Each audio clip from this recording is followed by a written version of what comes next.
صلوات صلوات صلوات صلوات صلوات صلوات صلوات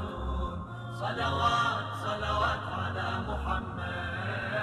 صلوات۔ امام ہادی علیہ السلام امام مسلمین کی حیثیت سے تمام شرعی مسائل کے جواب دیتے تھے، خواہ سوال کرنے والا ان کا دوست ہو یا دشمن، جبکہ دشمنوں کی ہمیشہ یہ کوشش رہتی تھی کہ امام سے سخت اور مشکل سوال کریں تاکہ امام سوال کا جواب دینے سے عاجز آ جائے، لیکن امام تمام سوالوں کے جواب بخوبی دیا کرتے تھے۔ میرے بھائی، ایک شخص جس کا نام ابن اقسم ہے، اس نے مجھ سے کچھ سوالات کیے ہیں کہ مجھے ان کے جوابات دینے ہیں۔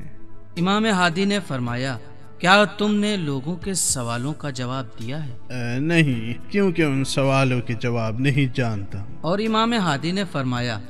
سوال کیا ہے؟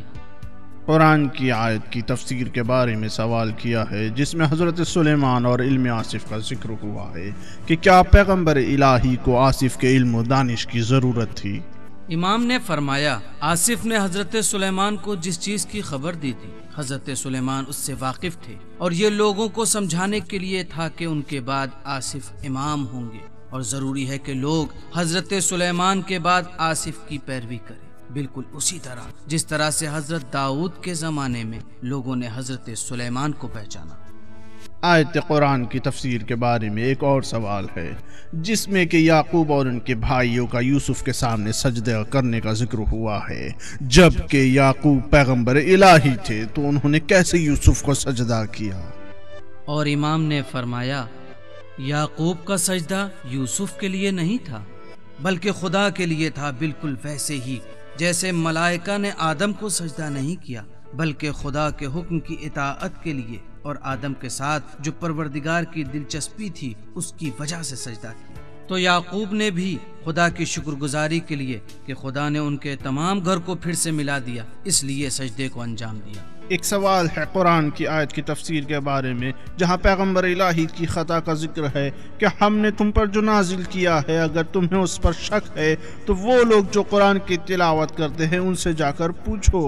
تو کیا رسول خدا کو شک تھا یا قرآن کسی اور پر نازل ہوا تھا؟ اور پھر امام نے فرمایا، اس آیت میں رسول خدا کی خطا کا ذکر کیا گیا ہے، انہوں نے کبھی بھی شک نہیں کیا، لیکن جو لوگ جاہل تھے یہ کہا کرتے تھے کہ خدا نے کس طرح ملائکہ میں سے کسی کو ہمارا پیغمبر بنا کر بھیجا ہے، اور خدا نے فرمایا، ہر پیغمبر جس کو خدا نے بھیجا ہے بشر میں سے تھا، اور وہ انسانوں کی طرح اپنی غذا کو کھاتا ہے اور بازاروں میں بھی انسانوں کی طرح راستہ طے کرتا ہے، اور کبھی بھی خود پر یا اپنے خدا پر شک نہیں کرتا۔ امام نے اپنی تمام زندگی علم الہی اور اس کے قانون کو دریافت کرنے میں صرف کی، حالانکہ دشمن ائمہ اطہار کو اذیت اور آزار پہنچانے کا کوئی موقع نہیں چھوڑتے۔